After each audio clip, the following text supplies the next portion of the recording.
우리 하나님께서 창세전부터 만민에게 복을 주시기 위해서 정해놓으신 분은 그리스도이십니다. 메시아죠. 그분은 여자의 후손으로 이 땅에 오셔서 하나님께서 인간에게 하신 그 약속, 언약을 성취하신 나사렛 예수 그리스도가 바로 하나님께서 약속하신 언약입니다. 하나님은 아브라함과 이삭과 야곱에게 그 그리스도를 통해서 천하 만민이 복을 받게 된다는 것을 약속하셨습니다. 아브라함과 이삭과 야곱은 그 하나님의 약속을 가슴에 새기고 오실 메시아를 믿었습니다. 하나님은 그들의 마음에 하나님의 약속인 오실 메시아가 있는 것을 보시고 의로 여기셨습니다. 다른 말로 말하면 아브라함에게 오실 그리스도를 믿는 것을 보시고 아브라함을 의롭다고 인정하신 것입니다. 아브라함과 똑같은 언약을 받은 이삭과 야곱도 그 언약을 믿었습니다. 이후 야곱의 후손들은 애굽 땅에 들어가서 약 430여 년을 거의 노예 상태로 살게 됩니다. 하나님은 그리스도의 모형인 모세를 통해서 이스라엘 백성들을 출애굽시키시고 그들에게 율법을 주시고 법으로 지키며 살아가라고 말씀하셨습니다. 이스라엘 백성들아, 너희들은 나의 백성이 되었으니 너희가 나만을 의지하고 믿으면 내가 너희들에게 복을 줄 것이다. 그러니 너희들은 오직 나만을 경배하라. 그리고 내가 너희에게 모세를 통해서 준 율법 안에서만 살아야 한다는 것이 하나님의 뜻이었습니다. 우리 오늘 본문 말씀 19절 말씀을 압도하겠습니다. 19절, 그런즉 율법은 무엇이냐? 범법함으로 더하여진 것이라. 천사들을 통하여 한 중보자의 손으로 베푸신 것인데 약속하신 자손이 오시기까지 있을 것이라. 아멘. 야곱의 후손인 유대인들은 모세를 통해서 주신 율법에서 복을 받으려고 했습니다. 랍비들은 어떻게 하면 여호와 하나님께서 주신 그 복을 받을 수 있는가를 연구했죠. 그들이 열심히 연구해 놓은 결과는 토라, 모세 오경을 철저하게 암송하고 율법을 철저하게 지켜 행하면 구약에서 말씀하고 있는 복을 받게 된다는 것이었습니다. 물론 일부의 사람들은 구약 성경에서 예언되어진 메시아 그리스도를 몸에 불만 기다리는 사람들도 있었고 지금도 있습니다. 그런데 하나님은 이스라엘 백성들에게 율법을 주셨습니다. 왜 이스라엘 백성들에게 율법을 주셨을까요? 하나님께서 이스라엘 백성들에게 율법을 주신 것은 그것이 하나님께서 원하시는 삶의 모습이기 때문입니다. 하나님의 자녀들은 사탄의 자녀들처럼 옛날 방식대로 살면 안 되기 때문입니다. 하나님의 자녀들이 하나님의 뜻대로만 살 수 있다면 율법을 줄 필요가 없었습니다. 그런데 하나님의 뜻대로 사는 방법을 모르면 세상 사람처럼 살 수밖에 없지요. 하나님의 자녀가 되었어도 옛날 방식으로 사는 것은 범죄이기 때문에 하나님은 그들에게 율법을 주셔서 그 율법대로 살라고 말씀하신 것입니다. 하나님은 하나님의 그 이스라엘이 죄가 무엇인지를 알게 하시기 위해서 율법을 주신 것입니다. 하나님의 언약을 제대로 이해하지 못하고 죄를 지으면 안 되기 때문에 하나님은 아브라함의 언약에 율법을 더하여 준 것입니다. 율법은 하나님의 백성이 살아갈 때 반드시 지켜야 하는 행동 규칙입니다. 하나님께서 아브라함과 하신 언약을 믿는 사람은 이 법대로 살아야 하는 겁니다. 왜 그렇습니까? 율법은 죄가 무엇인지를 알게 하는 것이기 때문입니다. 오늘 19절에서 범법함으로란 말, 헬라의 파라파세오는 곁길로 가다, 지나치다, 범하다는 의미가 있습니다. 이 말은 어떤 기준이나 규범으로부터의 일탈, 의무를 태반했다는 뜻입니다. 범법했다는 것은 하나님의 기준에서 벗어났다는 의미입니다. 그래서 하나님의 기준에서 벗어난 행동들이 잘못되었음을 알려주기 위해서 하나님은 율법을 주신 것입니다. 하나님께서 율법을 주신 것은 죄를 깨닫기 위한 것이었습니다.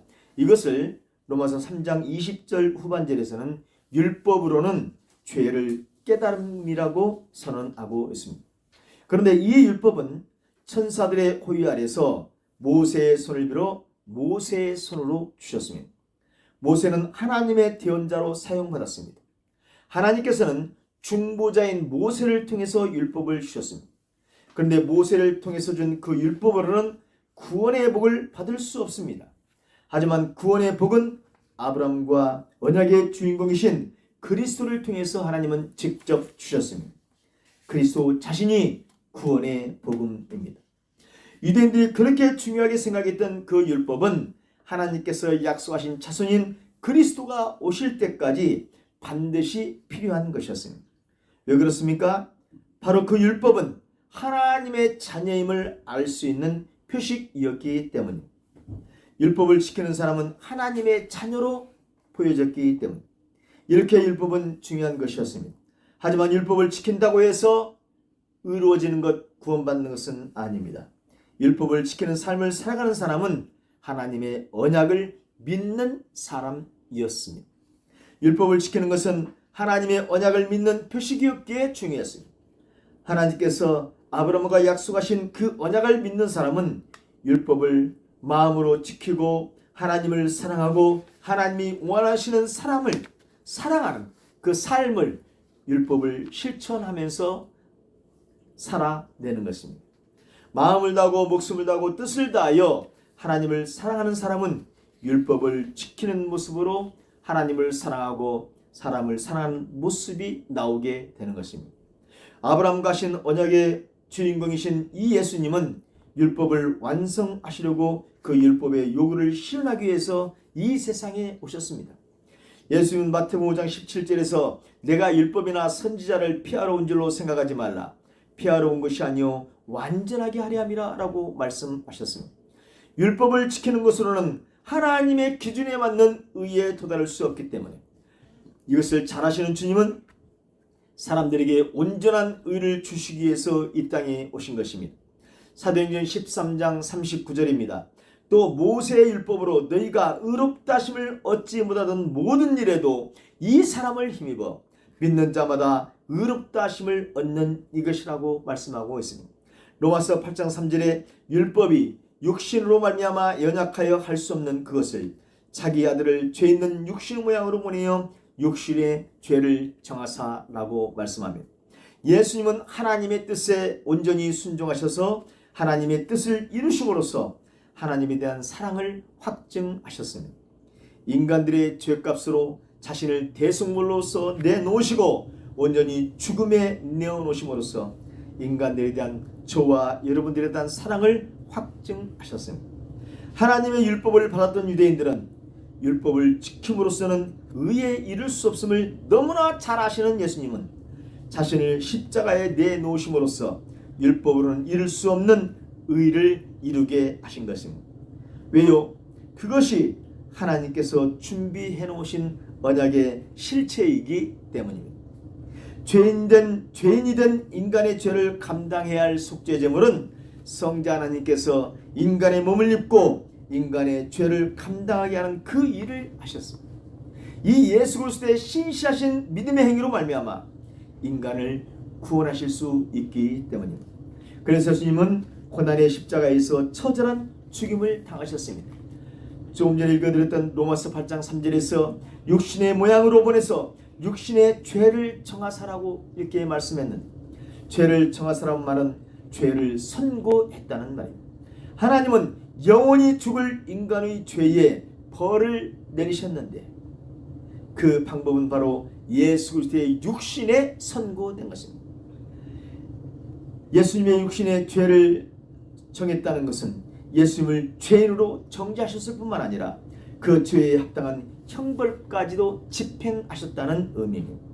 예수님의 죽음은 인류가 받을 죄를 대신 선고받고 그 죄책을 대신 짊어지고 당한 죽음입니다.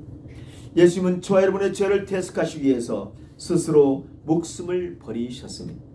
저희는 마가복음 10장 45절에서 이것을 미리 말씀하셨습니다. 인자가 온 것은 섬김을 받으려 함이 아니라 도리어 섬기려 하고 자기의 목숨을 많은 사람의 대속물로 주려 함이니라. 저와 여러분이 받아야 할 형벌을 그분이 대신 받으심으로써 저와 여러분에게 구원의 길을 열어주신 것입니다. 이것이 예수 그리스도의 신실하심이십니다. 이것이 예수 그리스도의 신실하심으로, 다른 말로 예수 그리스도의 믿음으로 말미암아 구원을 받게 된다는 의미입니다. 이것을 말하는 것이 복음을 선포하는 겁니다. 여러분, 사실 우리들이 오직 믿음으로 구원받는다고 말할 때 이 믿음은 우리들의 믿음이 아닐 수 있습니다. 이 믿음은 예수 그리스도의 믿음입니다. 예수 그리스도의 신실하심입니다. 다시 말하면 예수 그리스도의 믿음으로 말미암아 저와 여러분이 구원을 받게 되는 것입니다. 이것에 관한 그 원어적 설명은 다음 기회에 정리해서 한번 말씀드리도록 하겠고요. 어쨌든 옛 성경, 구약 성경의 언약에서 죄인이 된 인간들에게 구원의 복을 주실 것을 약속하셨는데, 그 언약의 주인공으로 오신 나사렛 예수님께서는 하나님의 말씀을 자신의 몸으로 지키는 신실하심으로 구원의 언약을 성취하셨습니다. 이것이 믿어지는 사람들은 구원을 받게 됩니다. 이 전체가 모두 믿어지는 사람은 구원의 복을 받은 사람입니다. 이것은 전적인 하나님의 선물입니다. 하나님의 은혜입니다. 하나님께서 보내주신 성령을 받은 사람만 이 믿음이 주어지는 것입니다. 이 하나님의 무조건적인 은혜를 받지 못한 사람은 믿음이 생겨나지 않습니다. 믿어지지 않는 겁니다. 그러므로 내가 무엇인가를 열심히 해야 구원받을 것처럼 생각되어지는 자기 믿음으로 구원받으려고 자기 공로를 쌓는 어리석은 짓을 하게 되는 것입니다. 그래서 갈라디아 교회 안에 있던 유대 율법주의자들이 그런 사람들 잊었던 것을 우리는 알 수 있습니다. 그들은 다른 복음을 전해서 분란을 일으켰습니다. 여러분, 오늘날에도 정말 많은 다른 복음들이 전해지고 있습니다. 이것을 우리는 잘 알아야 됩니다. 우리 20절 말씀을 합독합니다. 20절. 그 중보자는 한 편만 위원자가 아니나 하나님은 한 분이시니라. 아멘. 율법은 인간 모세를 통해서 주셨습니다. 하지만 구원의 복음은 하나님이시며 인간이신 예수님의 대속사역을 통해서 주셨어요. 인간이신 모세를 통해서 준 율법으로는 의에 이를 수 없었습니다. 하지만 하나님과 한 분이시며 인간이 되신 예수님을 통해서 주신 복음은 인간을 의에 이르게 합니다. 왜 그렇습니까? 복음을 완성하시고 복음을 주신 그리스도 예수님은 하나님과 한 분이신 중보자이시기 때문입니다. 다른 말로 표현하면 예수님은 하나님과 동일 본질이신 중보자이시기 때문. 제2위 하나님이신 성자 그리스도에 의하여 전달된 복음은 하나님이 직접 주신 복음입니다. 그 십자가 복음은 인간 중보자를 통해서 주어진 율법이 할 수 없는 것을 할 수 있었습니다. 그 십자가 복음을 믿는 사람은 모두 다 의에 이르게 하는 구원을 주게 되는 것입니다. 구약시대 하나님은 인간 중보자들을 통해서 인간을 만나 주셨습니다. 그러나 인간 중보자들은 온전한 중보를 할 수 없었습니다. 왜 그렇습니까? 중보자 자신이 죄인이었기 때문. 하나님과 인간 사이에 온전한 중보자가 되기 위해서 중보자는 하나님 앞에서 흠이 없어야 했습니다. 흠이 없어야만 다른 사람의 죄를 중보할 수 있었습니다. 중보자는 흠이 없어서 다른 사람의 죄를 감당할 수 있는 완전한 사람이어야 했습니다. 더욱이 중보자는 인간에게 하나님의 완전한 용서를 보증할 수 있는 하나님 자신이어야만 했습니다. 다시 말하면 하나님과 인간 양쪽 모두에게 만족할 수 있는 중보자는 하나님인 동시에 죄 없는 인간이어야 가능했습니다. 바로 여러분, 예수님이 하나님과 인간 양쪽 모두를 만족시킬 수 있는 분이셨습니다.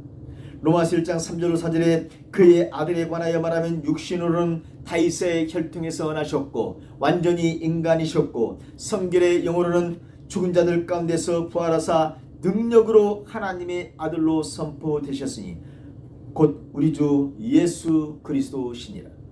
예수 그리스도는 다윗의 가문에서 출생한 인간이었습니다. 동시에 그는 하나님의 아들이었습니다. 하나님의 아들이란 말은 그가 바로 하나님이란 의미. 인간으로서 예수님은 저와 여러분과 똑같이 배고프고 잠을 자고 화도 내시고 눈물도 흘리셨습니다. 하지만 그분은 죄가 없으셨습니다. 동시에 예수님은 하나님과 일체이셨습니다. 여러분이 일체라고 하는 말은 예수님과 하나님은 오직 유일한 존재라는 겁니다. 유일한 존재. 하나라는 존재가 오해하니까 삼신론이나 양태론이 막 나와서 이것이 하나님과 예수님과 성령님은 유일한 존재이시다라고 이렇게 해석하는 것이 옳다고 요즘 성경학자들이 얘기하는 것을 봤습니다. 요한복음 4장 26절에 주님은 예수께서 이르시되 내게 말하는 내가 그라 하시니라. 내가 그라 에고 에이미. 예수님은 자신을 에고 에이미 스스로 있는 자인 여호와 하나님이시라고 직접 말씀하셨습니다. 예수님은 완전한 인간인 동시에 온전한 하나님이십니다. 그러므로 하나님과 인간 사이에 중보자가 될 수 있었던 것입니다. 그분은 범죄한 인간을 대신하여 죽으셨고 또한 완전한 하나님으로서 무자한 당신의 피에 근거해서 모든 사람의 죄, 저와 여러분의 죄를 온전히 용서해 주셨습니다. 그 어떤 인간도 이 역할을 감당할 수 없습니다. 오직 예수 그리스도만이 이 중보의 역할을 감당하실 수 있는 자격이 있습니다.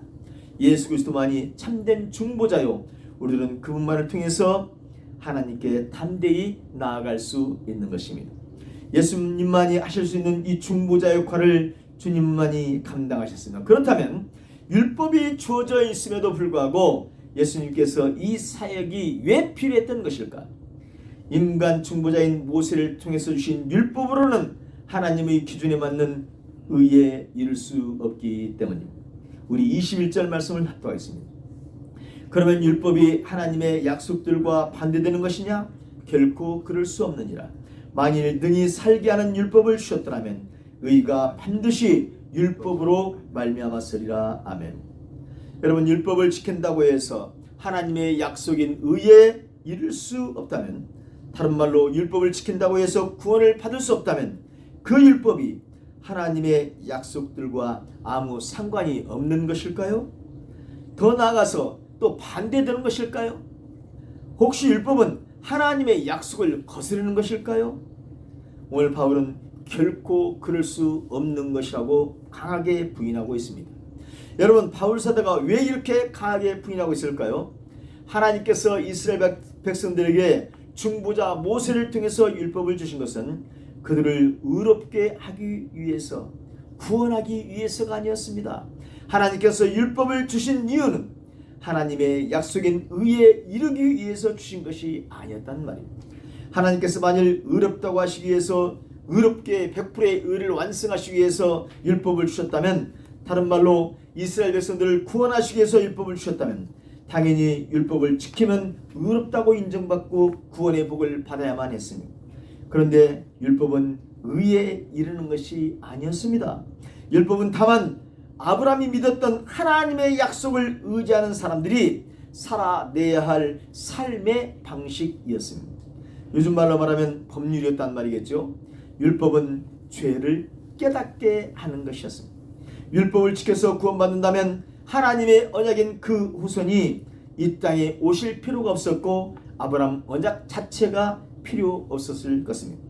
그래서 하나님은 바울 사도를 통해서 만일 능히 살게 하는 율법을 주셨더라면 의가, 다른 말로 구원이 반드시 율법으로 말미암았으리라고 말씀하신 것입니다. 만약 모세를 통해서 주신 율법이 영원한 생명을 가져줄 수 있었다면 저와 여러분이 의롭게 되는 것은, 다른 말로 구원받는 것도 모세 율법만을 지키면 될 것이었습니다. 만약 그렇다면 예수님이 이 땅에 오실 이유가 없어집니다. 율법을 지키는 것만으로 의에 이르고 구원을 받고 영생을 누릴 수 있다면 예수님의 그 십자가의 죽으심이, 대속적 죽으심의 사건, 참혹한 고난의 십자가의 사건이 아무 필요가 없는 거예요. 그렇다면 하나님께서는 아브라함과 이삭과 야곱에게 그런 언약을 하지 않았을 거니. 여러분, 그렇다면 우리 이 약속하신 것이 하나님의 약속을 지키지 않는 거짓신이 되는 것 아니겠습니까? 여러분, 율법은 사람을 살게 하지 못했습니다. 오히려 그 율법은 사람의 죄성으로 말미암아 자신의 죄를 지을 수밖에 없는 존재임을 깨닫게 했습니다. 그래서 이것을 해결하실 그 후손인 그리스도, 아브라함과 언약하신 그분이 오실 것을 고다하게 하는 역할을 하게 한 것입니다. 그래서 율법은 사람을 죄 아래 가두어 버리는 것이었습니다. 우리 22절 말씀을 납득합니다. 22절. 그러나 성경이 모든 것을 죄 아래에 가두었으니 이는 예수 그리스도를 믿음으로 말미암는 약속을 믿는 자들에게 주려 함이라. 아멘. 바울이 그러나 성경이 모든 것을 제 아래 가둬서 이 성경은 토라 모세율법을 가리키고 있습니다. 모세율법은 사람을 의에 이르게 하는 것이 아니라 사람을 죄의 결박에 가두어 버립니다. 그렇다면 여러분, 하나님께서 율법을 주신 목적이 무엇이었을까? 하나님께서 이스라엘 백성들에게 율법을 주신 목적 첫 번째는 이스라엘 백성들이 율법을 지키는 것으로는 구원의 복을 받을 수 없는 자신들의 실체를 절감하기 위해서 주신 거였어요. 그래서 아브라함에게 언약하신 그 후손인 메시아 그리스도가 언제 오실까? 이것을 간절히 대망하기 위해서 하나님은 율법을 주셨습니다. 하나님은 이스라엘 백성들이 하나님의 은혜를 간절히 소망하게 하기 위해서 율법을 주신 것입니다. 우리 다시 22절 말씀을 합독해 보고 22절. 그러나 성경이 뭐라고요? 율법이 모든 것을 죄 아래 가두었으니 이는 예수 그리스도를 믿음으로 말미암는 약속을 믿는 자들에게 주려 함이라. 아멘. 즉 성경 율법은 모든 것을 죄 아래, 모든 사람을 죄 아래 가둬버립니다. 율법을 100% 지킬 수 없는 인간은 모두 다 죄인이 되었습니다. 하나님께서 그러나 이렇게 하신 것은 예수 그리스도를 믿음으로 말미암은 하나님의 약속을 믿게 함으로 의에 이르게 하기 위해서라고 바울은 말합니다. 최근에 어떤 유튜브를 보니까 이 바울이 갈라디아서에서 이렇게 했기 때문에 대체 신학이 되었는데 이 갈라디아서가 잘못된 것처럼 이렇게 말하는 사람이 봤습니다. 여러분, 대체 신학이라고 하는 것을 반대하는 사람들이 성경 자체가 잘못되었다고 이렇게 주장하는 것을 제가 봤는데 말도 안 되는 거죠. 앞에서 말씀드렸습니다마는 예수 그리스도를 믿음으로 말미암는 약속이란 이 말씀을 직역하면 예수 그리스도의 신실하신 예수 그리스도의 믿음으로 말미암는 약속이라고 번역할 수 있습니다. 그래서 오늘 본문 22절 말씀을 한글 흠정역 성경은 이렇게 번역하고 있었습니다. 그러나 성경 기록이 모든 것을 죄 아래에 가두었으니 이것은 주께서 믿는 자들에게 예수 그리스도의 믿음으로 말미암는 약속을 주려 함이라. 이 원문을 그대로 잘 번역한 거죠. 한글 흠정역 성경이 이렇게 번역하고 있었습니다. 하나님께서 율법을 주신 목적은 인간으로 하여금 죄 아래 완전히 갇혀서 어찌할 수 없는 자신의 실체를 절감함으로 말미암아 그리스도의 신실하신 사역을 통한 하나님의 은혜를 간절히 기다리게 하기 위해서였다는 것을 기억하시기 바랍니다. 그러므로 이스라엘 백성들은 믿음이 오기 전까지 율법 아래에 묶여 있을 수밖에 없었습니다. 우리 23절 말씀입니다. 23절. 믿음이 오기 전에 우리는 율법 아래에 매인바 되고 계시될 믿음의 때까지 갇혔는지라. 아멘. 초대교회 안에 성도로 부르심을 받은 유대인들에게 의에 이르게 하는 믿음, 즉 예수님의 십자가 대속 사역을 믿게 하는 그 믿음이 오기 전까지 유대인들은 율법 아래에 속박되어 있었습니다. 유대인들에게 온 믿음이 무엇이라고요? 그들이 그렇게 오매불망 기다리던 메시아로 오시니까 바로 십자가를 감당하신 나사렛 예수라고 하는 것을 믿는 믿음입니다. 그 믿음이 생기기 전까지 그들은 율법주라는 망령에 붙잡혀 있었습니다. 그들에게 주어진 믿음은 십자가에서 대속적 죽음을 당하시고 부활하신 그 예수가 그리스도임을 믿는 믿음이었습니다. 이 믿음이 오기 전까지 유대인들은 율법 아래에 묶여 있었다는 말씀입니다. 이 믿음이 오기 전까지 그들의 율법은 그리스도교로 인도하는 안내자 역할을 감당했습니다. 우리 24절 말씀을 합독해서 24절. 이같이 율법이 우리를 그리스도교로 인도하는 초등교사가 되어 우리로 하여금 믿음으로 말미암아 의롭다함을 얻게 하려 함이라. 아멘. 믿음이신 예수 그리스도가 오시기 전까지 율법은 초등교사 역할을 감당했습니다. 이 초등교사란 말, 파이다고고스란 말은 후견인 가정교사란 말입니다. 가정교사. 로마 시대에 이 파이다고고스는 유명한 사람들의 부자들이겠죠. 귀족들이겠죠. 이런 사람들의 집에서 가정교사 역할을 하던 사람입니다. 이 초등교사 파이다고고스는 자기 주인으로부터 전권을 이임받아서 자기 주인의 아들이 성인이 될 때까지 자기 주인을 대신 아버지를 대신해서 아들을 통제하고 가르치고 양육하는 일을 했던 사람이 바로 이 파이다고고스, 이 초등교사로 번역된 말입니다. 바울 사도는 바로 유대인들에게 주어진 그 율법이 이런 초등교사 파이다고고스의 역할을 감당했다는 거예요.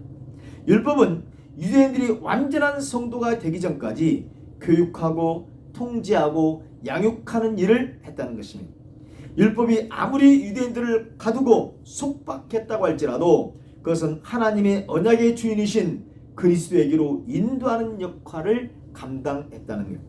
그래서 율법은 믿음의 주요 온전하게 하신 이이신 예수님, 다시 말하면 믿음의 창시자이시고 믿음의 완성자이신 예수님의 대속 사역 때까지 한시적이었다는 말입니다.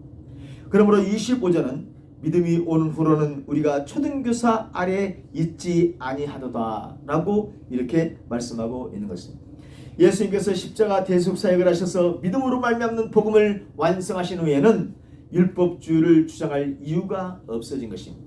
다른 말로 복음을 완성하신 그리스도의 믿음으로 말미암아 구원받는 것이지 율법을 행한다고 해서 구원받는 것이 아닙니다.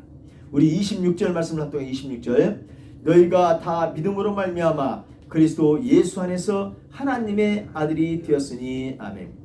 유대인이나 이방인이나 할 것 없이 모든 사람들은, 모든 성도들은 믿음으로 말미암아 그리스도 예수 안에서 하나님의 자녀들이 되었습니다. 여러분, 이때 믿음으로 말미암아라고 했는데 이게 어떤 믿음이라고 말씀드렸습니까? 이 믿음은 우리들의 믿음으로가 아니라 그리스도의 믿음으로입니다. 그리스도의 믿음으로라는 말은 다른 말로 그리스도의 신실하심이라는 말입니다.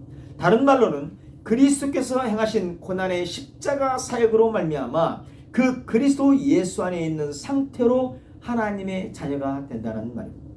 여기서 절대로 오해하지 않았으면 좋겠습니다. 이신칭의 믿음으로 구원받는다고 말할 때 이 믿음이라고 말하는 것이 우리 확신이나 우리 신념이라고 생각할 수 있는데, 만약 우리 믿음으로 하나님의 자녀가 되어야 한다면 그 우리의 믿음이라고 하는 것이 도대체 얼마나 커야 구원을 받을 수 있는 것입니다. 지난주에도 말씀드렸습니다마는 이 우리의 믿음으로 구원받는다고 하니까 이 믿음이라고 하는 것이 얼마나 커야 되고 무엇인가를 이 사탄은 이 틈을 파고듭니다. 야, 너희들 말이야, 너희들의 확신, 너희들의 신념, 너희들의 믿음을 보여봐. 이것이 사탄이 예수님을 시험할 때 쓰던 방법과 똑같습니다. 너가 하나님의 아들이거든 명하여 이 돌들로 떡덩이가 되게 해봐. 이 돌들을 떡덩이로 만들어서 한번 먹어봐. 너가 하나님의 아들이거든, 다른 말로 하면 너가 믿음이 있으면 성전 꼭대기에서 뛰어내려봐. 저와 여러분에게 믿음이 있으면, 다른 말로 우리의 확신이 있으면 이런 짓을 하라고, 이렇게 하는 것이 큰 믿음을 가진 것이라고 사탄은 미혹합니다. 이것은 믿음이 아닙니다. 우리들의 확신, 우리들의 신념을 사탄이 사용하려고 하는 것입니다. 그런데 사람들은 이런 행동을 하는 사람들을 큰 믿음이 있다고 말하는 경우도 있습니다. 이런 것들이 바로 성경을 정확하게 이해하지 못하면 일어날 수 있는 현상입니다.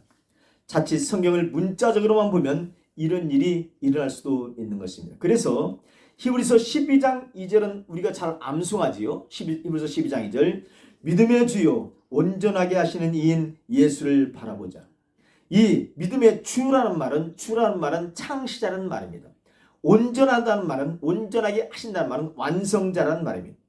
그래서 믿음의 창시자요, 믿음의 완성자인 예수를 바라보자라고 번역할 수도 있습니다. 예수님은 고난의 십자가에서 믿음을 완성하신 거예요. 하나님의 말씀을 신실하게 완수하심으로써 복음을 완성하셨습니다. 이 예수님의 믿음, 예수님의 신실하심으로 말미암아 예수님 안에서 하나님의 자녀가 되는 것입니다. 이 예수님의 대속 사역이 믿어지는 사람은 입술로 고백합니다. 그 믿음을 고백하는 사람에게 교회는 뭐랍니까? 물세례를 베풉니다.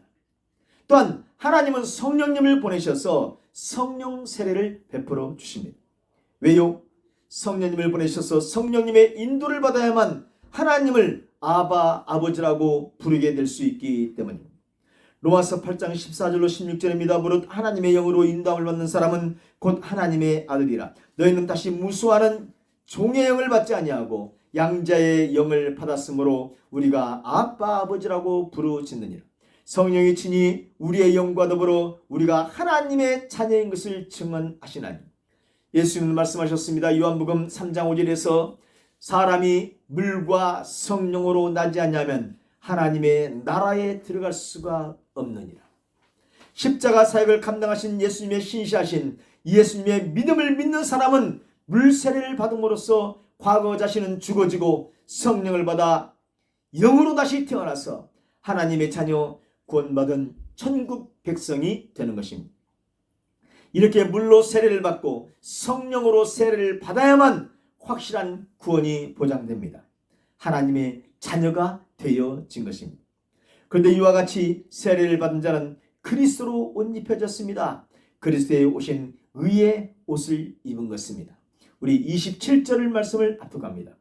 누구든지 그리스도와 합하기 위하여 세례를 받은 자는 그리스도로 옷 입었느니라. 아멘. 십자가 대속 사역을 완성하신 예수님의 신실하신 이 예수님의 믿음으로 말미암아 이것이 믿어져서 물세례와 성령으로 세례를 받은 사람은 그리스도의 의로 옷 입혀졌기 때문에 하나님의 자녀가 되는 것입니다.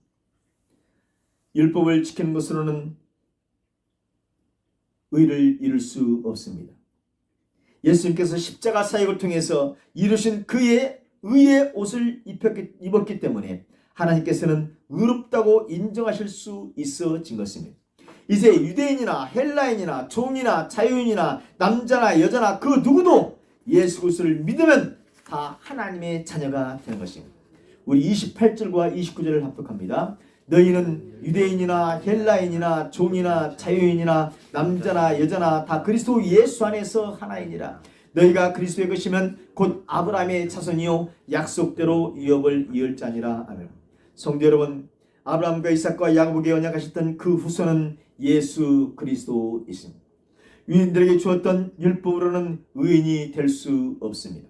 하나님의 언약을 100% 지켜내신 예수님의 순종, 예수님의 신실하심, 예수 그리스도의 믿음으로 말미암아 이것이 믿어지는 사람은 의인이라고 인정하시고 믿음의 주상인 아브라함이 받을 그 자리에 있게 하십니다. 이것이 아브라함의 자손이 된 것입니다. 아브라함은 오실 그리스도의 십자가 사역을 믿었습니다. 지금 저와 여러분은 완성하신 그리스도의 십자가 사역으로 말미암아 구원을 받게 되는 것입니다. 하나님은 성령님을 보내셔서 그 그리스도의 십자가 사역을 믿게 하십니다. 그리스도의 의의 옷을 입혀 주시는 것입니다. 다른 말로 의인이라고 칭하시고 구원받은 성도로서 이 세상을 살아가다가 육신이 죽은 후에는 천국의 유업을 입게 하시는 것입니다. 할렐루야. 저는 오늘 본문에서 처음에도 말씀드렸습니다만 본문에서의 강조점을 설명하기 위해서 몇 가지로 가지 않으려고 최대한 노력하면서 말씀을 준비했습니다. 왜냐하면 오늘 본문 말씀에는 많은 주제들이 담겨져 있기 때문입니다. 지금 우리가 보고 있는 이 갈라디아서는 사도들이 전한 복음 외에 다른 복음을 전하는 사람들을 향해서 주신 말씀인데, 여기서 다른 복음을 전했던 사람들은 바로 유대 율법 지도자들이었습니다. 유대 율법 지도자들은 예수 그리스도를 믿어 구원받는 것에 더해서 유대인들이 해왔던 할례와 율법도 지켜야 구원받을 수 있다고 강력하게 주장했습니다. 이런 다른 복음이 잘못되었음을 하나님은 바울 사도를 통해서 변증하신 것입니다. 하나님이 인정하시는 의의 수준이 되어져야 구원받는 것은 오직 예수 그리스도의 십자가 대속 사역뿐입니다. 육신의 몸을 입으신 예수님은 하나님께서 구약의 사람들에게 언약하셨던, 약속하셨던 그 언약을 십자가에서 완성하셨습니다. 그것으로 말미암아 사람들에게는 죄를 해결할 수 있는 유일한, 이 세상에서 유일한 방법이 생긴 것입니다. 그 그리스도의 신실하심으로 말미암아, 다른 말로 그 그리스도의 믿음으로 말미암아 이 사실이 믿어지는 사람은 믿음으로 의롭다고 인정받았던 아브라함의 자손이 되어지고 천국을 유업으로 받게 되는 것입니다. 요한복음 5장 24절에서 주님 말씀하셨습니다. 내가 진실로 진실로 너희에게 이르노니 내 말을 듣고 또 나 보내신 이를 믿는 자는 영생을 얻었고 심판에 이르지 아니하나니 사망에서 생명으로 옮겼느니라. 할렐루야. 이미 옮겨졌습니다. 예수님의 대속적 십자가 사역, 그리스도의 그 신실하신 그리스도의 그 믿음으로 말미암아 저와 여러분이 의에 이를 수 있게 되었습니다. 여러분, 아무리 율법을 철저히 지킨다고 해도, 아무리 교회 생활을 열심히 한다고 해도 결코 이룰 수 없는 온전한 의입니다. 그 구원의 조건인 그리스도의 믿음으로 말미암아 저와 여러분은 구원을 받았습니다. 이제 구원받은 저와 여러분은 율법대로 살아내야 합니다. 왜 갑자기 율법대로 살아야 된다고 그래요? 어떤 율법이요? 율법의 완성인 사랑입니다. 저와 여러분은 그 율법보다도 더 지키기 힘든 사랑으로 살아내. 율법의 완성인 사랑으로 살아내. 저와 여러분은 믿음과 소망과 사랑 중에서도 제1인 사랑으로만 이 세상을 살아내야 하나님께서 기뻐하십니다. 그 사랑 안에 뭐가 다 포함되어 있어요? 율법이 다 포함되어 있는 거예요. 구원받은 우리들은 하나님을 사랑하고 다른 사람을 사랑하는 삶을 살아내려고 몸부림쳐야 합니다. 하지만 여러분, 우리가 그렇게 하지 못할 때가 더 많이 있지 않습니까? 그렇다면 우리는 또 주님께 철저하게 회개하고 다시 주님이 주시는 은혜를 받아서 다시 사랑하는 삶을 살아내야 합니다. 여러분, 예수 그리스도의 신실하심으로 말미암아, 예수 그리스도의 십자가 사역으로 말미암아, 예수 그리스도의 믿음으로 말미암아 구원받은 저와 여러분이 죽을 때까지 해야 할 일이 바로 그것입니다. 이것이 아브라함의 자손이 되어 약속대로 유업을 이어받을 자의 삶의 모습입니다. 이렇게 살기 위해서는 저와 여러분 안에 계신 성령님만을 의지해야 하며, 우리 안에 계신 성령님 안에는 성부와 성자 하나님이 함께 계십니다. 우리 안에 와 계신 하나님만을 믿으시고 하나님이 주시는 감동의 말씀대로만 순종해 살아가시는 저와 여러분이 되시길 소망합니다. 기도하겠습니다. 하나님, 저희들이 율법에 얽매여 살지 않게 하시고 복음을 믿고 은혜로 살게 하심을 감사합니다. 주님의 은혜로 말미암아 구원받은 저희들을 알게 하시니 감사합니다. 저희들에게 그리스도의 의의 옷을 입혀주심을 감사합니다. 아브라함에게 언약하신 복을 저희들에게 주셔서 약속대로 천국을 상속받게 하심을 감사합니다. 이제 저희들이 천국을 상속받은 자로서의 삶만을 살아가게 하여 주옵소서. 아버지, 저희들을 혼자 있게 마시고 항상 같이 해 주옵소서. 모든 일에 순간순간마다 감동감화하여 주옵시고 말씀하여 주셔서 또한 우리는 순종하는 삶을 살 수 있도록 이끌어 주시옵소서. 예수 그리스도의 이름으로 기도하옵나이다. 아멘.